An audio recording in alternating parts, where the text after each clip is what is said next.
ఒకసారి రాధ ఇలా అడిగిందట శ్రీకృష్ణుణ్ణి, కృష్ణ, నేనెక్కడెక్కడ ఉన్నాను అని. అప్పుడు కృష్ణుడు ఇలా బదులిచ్చాడు, రాధా, నువ్వు నాలో, నా ఆలోచనల్లో, నా ఊహల్లో, నా జ్ఞాపకాలలో, ఇంకా నా ఊపిరిలో ఉన్నావు అని. అప్పుడు మళ్ళీ రాధ ఇలా అడిగిందట, కృష్ణ, నేను ఎక్కడెక్కడ లేను అని. అప్పుడు కృష్ణుడు, నా తలరాతలో రాధా అని జవాబు చెప్పాడట. అంటే దాని అర్థం రాధ తన భార్య కాలేకపోయింది అని.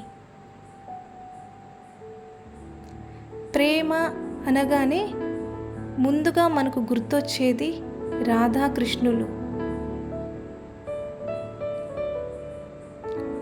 రాధాకృష్ణుల పవిత్ర ప్రేమ ఈ లోకానికి ఆదర్శం.